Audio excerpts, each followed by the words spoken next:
My first job was working as a mathematician, trying to understand how human beings interacted with a telecommunication system, both data and voice, and how that would be managed and what equipment would be used and what the experience would be for an individual working in that system. And later on, some of these same tools were applied in finance, in financial markets.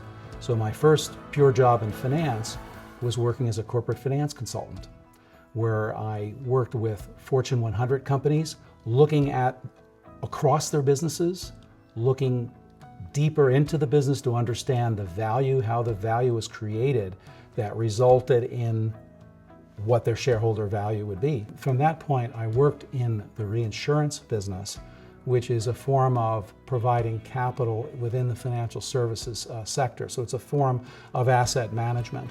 And that led me on to the asset management business. And in the asset management business, I was the head of the client advisory function. It was a global function at the world's largest asset manager. And my responsibility was to provide thought leadership on investment issues, including how to solve various problems, and also to provide advice to our largest clients around the world: sovereign wealth funds, corporate and public pension plans, foundations, and endowments. These are some of the largest and most sophisticated investors around the world. I don't think I've ever looked for a job. Somehow I sit at my desk and the phone rings and somebody says, "Frank, do you want to do this?" And I say, "Well, I've never done that before." "Well, why don't you try it?" "Well, I don't know anything about it." "We'll try it anyway." So, okay. So by a couple accidents, I ended up on Wall Street working at the New York Stock Exchange. My job was finance. And once again, I had one finance course, so I didn't have any finance education.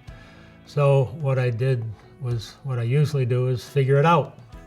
So sequentially, I worked at the New York Stock Exchange, Kidder Peabody, Merrill Lynch, Barclays Bank, and then the last 13 years, I was the chief investment officer and the executive vice president at a very large, very good insurance company. I was responsible for up to $30 billion, billion with a B, of stocks, bonds, and real estate. I remained at Guardian until I chose to retire. When you retire, you have two decisions to make: where and what do you do. Where was easy for me. I got my PhD at Stanford and wanted to get back to the Bay Area. What to do was a little more difficult. I hate golf about as much as I do engineering. So by another accident, I was offered a tenured full professorship at San Jose State University teaching finance.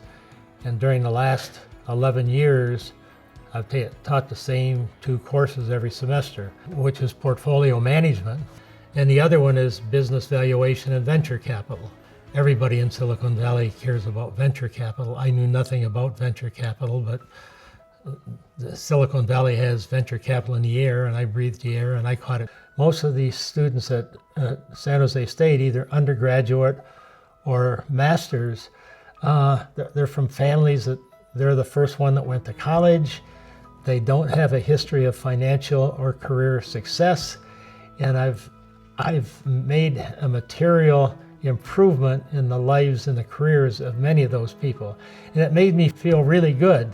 I am a teacher, and so I need to be in touch on the academic side with all the new developments. And as I mentioned, there are a tremendous number of very bright people who are trying to advance our knowledge about this subject. It's the same as advancing our knowledge in science and engineering.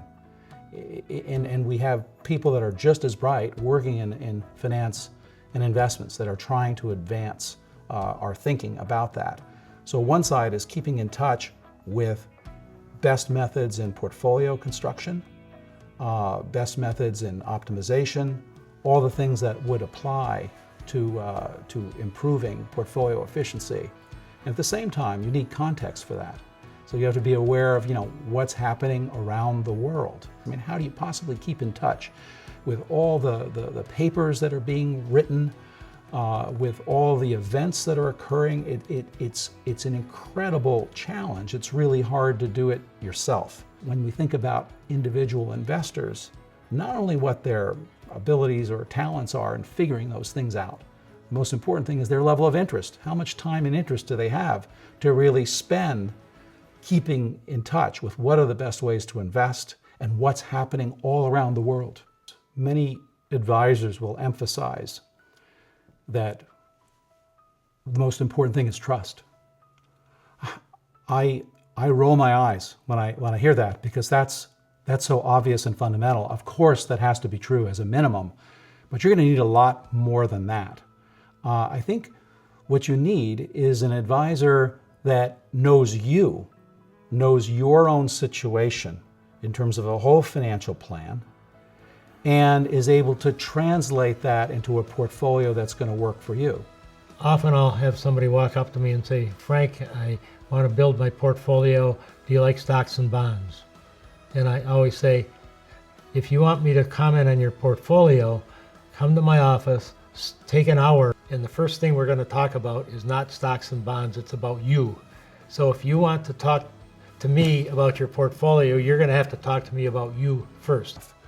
Trusted advisor is not good enough. He has to know, why is it in the portfolio? Why is it in the soup? What impact will it have on overall performance in good times and bad?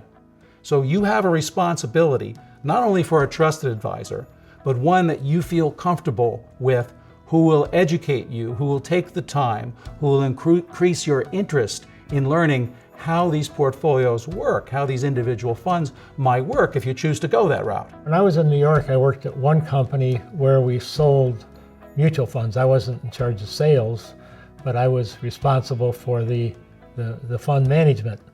And somehow a variety of elements of that process I didn't think were best for our clients. What I've often said is they wouldn't have passed my mother test. My mother test is I will only do the best of the best for my mother, and what I was involved in New York didn't pass the mother test. Private Ocean, they passed the mother test, and I would put my mother in our funds. That's a very, very high standard, as you can imagine. One thing that most investors couldn't comment on about their portfolio is their expense efficiency and their tax efficiency. When a portfolio manager gets a return of 8%, very often he loses 0.5% on taxes and 0.5% on expenses. The top line is 8%, but really all the customer gets is 7%. We are very, very tax efficient. We are very, very expense efficient. All of the experts have the number one element in the portfolio is a low expense ratio. You need someone who's going to take the time to explain how an investment fits within your portfolio, why it's there. The fund is there in the soup, your portfolio soup, for a reason. Perhaps to protect you on the downside, perhaps to provide an additional return in good times. It's not sufficient for you to say, there's the smartest guy in the room, I trust him, let's go for it. There's a responsibility on your part for you and for your family to understand how your investments will be impacted in good times and bad. We are held to a fiduciary responsibility. Fiduciary means that you have no conflict of interest, that you do the absolute best for the client. A lower standard of responsibility, which is what the stockbrokers abide by, is suitability. They have to do something that's good for the client. There's a big difference between those two. Where the difference comes out most vividly is in conflict of interest. But there's a further duty to say, what new am I learning that I can apply in my portfolio to make it more and more efficient? You can't stand still. There are higher levels of responsibility I think you have to your clients, and that's to proactively continue to learn. This is not just static or an art form. There's a science to it too, in terms of the advancements in academics, in terms of the number of papers written and published. as well as the expertise in how to apply these ideas into real portfolios and the software and the tools that go along with that. Our portfolios are diversified, not only diversified domestically, but diversified globally. We're diversified in types of securities, we're diversified by credit risk, any type of element there is, we're diversified by active versus passive. So we're strong believers in diversification. The way the experts describe diversification is a free lunch. You can decrease your risk without decreasing your return. Frank and I are learning all the time. I mean, we have very interesting conversations about what's happening in the markets, what's happening in the literature, sharing papers, new developments. Sometimes we find something saying, there's something here that we could apply in our portfolios to make them more efficient, to control risk, to provide more return. And that's where we've got to read it again. We discuss it, we think it through, and we decide how we're going to apply it to your portfolio. So I think we have a very, very well-balanced approach between the science of portfolio development and the practice of doing wise things. Fundamentally, we do the absolute best thing for our clients. I would debate anybody about their portfolio against ours, and I would win the debate. I think we're the best of the best. I wouldn't want you to think that we at Private Ocean behave according to this higher fiduciary standard just because it's the law. Everything we do every day is in the best interest of our clients. That's what we do without having to ask a lawyer what fiduciary means.